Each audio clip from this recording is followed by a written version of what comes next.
Pendant que je tiens ce micro et que je parle, mon cœur est dans la joie. Non pas parce que tu es là et tu m'écoutes.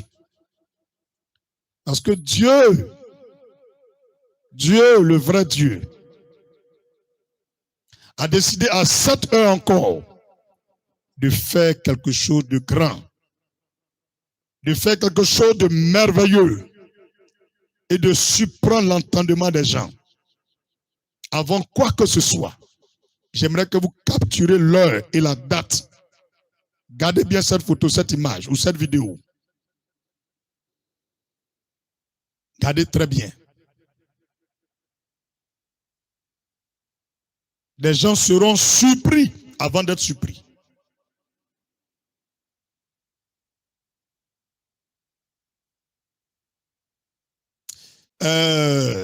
On était... C'était quel jour? Aujourd'hui, vendredi. Mercredi. C'est mercredi. Ce que je viens vous donner comme message là, c'est depuis mercredi le Seigneur m'a donné. Mais dit au Seigneur, c'est pas la peine. Quand je vais aller prêcher dimanche, il va partager ce message avec ton peuple. Mais le Seigneur me dit non.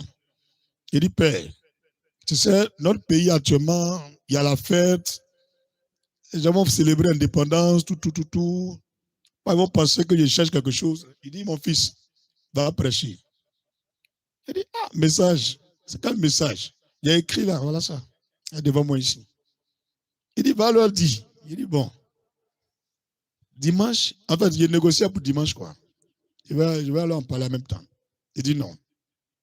On avait dit jeudi. Jeudi, vers 2h du matin. Ah, en tout cas, il y a eu chaud. J'ai eu chaud, hein? Il y a eu chaud. Il dit, tu dis pas. Il dit, ah, mais il y a écrit ce que tu m'as dit, je vais leur dire ça le dimanche.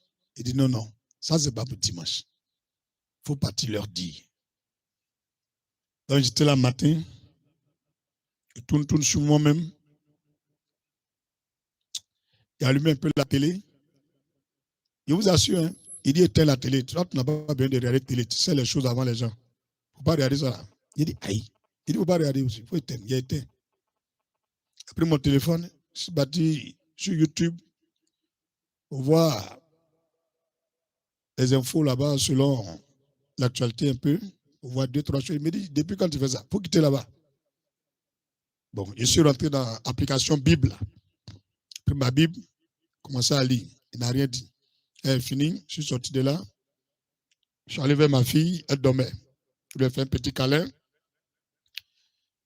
Bizarrement, elle s'est levée. Donc, ça m'a parti un peu en mission quelque part. Donc, m'occuper un peu d'elle. Après, il me dit, sois pas distrait. Il t'a confié quelque chose. Il faut pas te parler. Il dit, ah, viens. Donc, c'est compliqué, hein. On dit à vendredi, jeudi jusqu'à vendredi encore là. Tu es sur moi qu'on va laisser. Dimanche, je vais parler aux gens. Il dit non, il ne veut pas. Il dit il ne veut pas. Il a pris mon téléphone. Il a appelé Jacques Lolo. Il dit Jacques Lolo, pardon, il faut regarder là-bas pour envoyer mon micro à la maison. Et puis, le projecteur, je vais essayer de faire un direct, dire ce que le Seigneur m'a mis à cœur. Malgré tout ça, je suis rentré dans mon bureau, je me suis couché là, j'ai commencé à prier pour lui dire, bon, je suis fatigué, il y a plein de choses à faire, il doit aller à jamais faire un tour là-bas, aller voir quelqu'un. Il dit, David, tu sais que tu es un jeune, non? Il dit oui. Il dit, avant que tu vas couper ton jeûne, il ne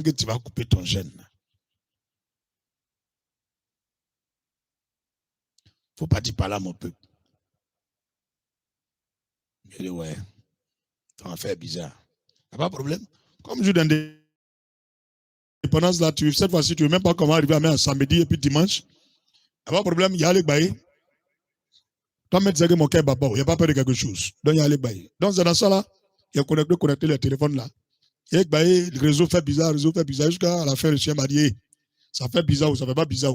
Si tu commences là, il y a quelqu'un qui va t'entendre. Il faut commencer. Si quelqu'un a entendu, lui aussi va dire à l'autre. Donc, c'est pourquoi je suis là. Bien aimé, voici la nouvelle du soir. Pourquoi je suis en train de faire ce direct? Ceux qui me connaissent savent que moi, je ne m'assois pas là pour faire direct comme tout le monde fait direct. Quand tu me vois, c'est qu'il y a quelque chose. Donc, il faut écrire en commentaire, prophète, quelles sont les nouvelles? Et puis, elle t'explique. Colo, fa, ça ne chauffe pas. Pas peur de quelqu'un. Jésus. Et un jour, à diarrhée. Quelqu'un qui a déjà chié, c'est diarrhée qui a coupé son cœur. Oh, je vois ça. Moi, diarrhée ne coupe pas mon cœur. Diarrhée, ça ne coupe pas mon cœur. Voilà. Il faut écrire en commentaire, prophète, quelles sont les nouvelles? Je vais t'expliquer. Les gars, vous m'excusez, hein. En façon, je parle pas un musulman. C'est pas musulman, hein. Je fais exprès pour adoucir un peu la nouvelle, quoi. Jésus. Jérémie 51, verset 1. La nouvelle commence comme ça. Hein. Il y a écrit dans l'ordre tel qu'il m'a dit. Jérémie 51, verset 1. Allons lire. Le Seigneur dit, il y a un vent qui a soufflé. Je ne sais pas c'est où. Si c'est en Côte d'Ivoire, c'est où, je ne sais pas. Sérieux, m'a dit de venir prévenir les gens. Que tu sois Canadien, Ivoirien, Américain, il y a un vent qui a soufflé. Jérémie 51, verset 1. Je vous dis tel qu'il m'a dit, un sérieux, il a écrit ça et là. Voilà ça. Quand il me dit, j'ai écrit. Quand il me dit, j'ai écrit. Voilà ça. Jérémie 51, verset 1. Après, il a dit Jérémie 29, verset 7. Au fur et à mesure, quand il a écrit tout ce qu'il m'a dit. Voilà ça. Si vous regardez bien, vous allez voir vendredi 7 août. Voilà ça. Colo. Voilà. Quand il m'a dit, il a écrit. Mais il a voulu garder ça pour dimanche. Il m'a dit, ce n'est pas affaire de dimanche. Il faut partir parler. Je dis, d'accord. Donc, les gars, on lit Jérémie chapitre 51, verset 1. Ainsi parle l'Éternel. Voici, je fais lever contre Babylone et contre les habitants de la Chaldée un vent destructeur. Point. Il ne m'a pas dit de commenter. Il ne m'a pas dit d'expliquer à quelqu'un. Point. Deuxième verset. Jérémie 29, verset 7. Frère, tu vois qu'il n'est pas répété, non? Moi, je continue ma route. Il y a les gens, quand ils voient là, ils pensent que nous, on cherche. Bon, ils ne savent pas. Ils ont leur manière de commenter le truc. Jérémie 29, verset 7, tel qu'écrit. Je vous donne la nouvelle du Seigneur et puis je coupe le live. Je prends vos appels, on peut prier. Moi, je ne veux pas que Dieu me frappe. Il va dire toujours ce qu'il me dit. Dans mon alliance, c'est à lui là. Il m'a préparé à ça. Il dit, hey, tu es prêt? Il dit oui. Il ne faut pas faire mon œuvre. Voilà. Jérémie 29, verset 7. Recherchez le bien. C'est à vous que je donne la nouvelle à partager à les autres. Recherchez le bien de la ville où je vous ai mené en captivité. Ne cherchez pas le malheur de votre pays, ni de votre village, ni de votre ville là où vous êtes. Même si tu es à l'étranger ou tu es dans ton propre pays, il ne faut pas chercher le malheur de la ville. Il ne faut pas chercher le malheur du pays. Même si tu as vu que le Seigneur a écrit captivité. Il dit que même si les gens là te font du mal là où tu es là, il ne faut pas chercher le malheur. Ce n'est pas la volonté de Dieu. Recherchez le bien de la ville où je vous ai mené en captivité et priez l'Éternel en sa faveur. Tu as compris? Priez l'Éternel en sa faveur. Voilà. Parce que votre bonheur dépend du sien. Voilà un message que Dieu m'a donné encore. Donc, le Seigneur demande aux gens de ne pas souhaiter le malheur à la Côte d'Ivoire, ni au Ghana, ni au Burkina, ni à la France, ni aux États-Unis. On a qu'à prier pour bonheur. Frère, je vous ai dit, moi, je suis comme ça, je suis soyez. Si Jésus dit couche-toi, je me couche. Je dis lève-toi, je me lève. C'est comme ça, moi, je suis. Je ne regarde pas vis-à-vis de quelqu'un. Est-ce que c'est bien compris? Si toi, tu n'as pas dû souhaiter malheur de quelque chose, ce qui va t'arriver, les heures qui arrivent, là, il n'y a pas vu dedans. Hein? Un message que je vais vous donner là. Et puis le Seigneur a insisté. Avant dimanche, il faut parler là. Il y a un malade tapé qui arrive. Sérieux, les gars. Préparez-vous, il y a un malade tapé. Il y a un malade tapé qui arrive. Je vais vous parler de quelque chose. Je suis prophète. C'est pas de ne pas donner les détails. Il y a un malade tapé qui arrive.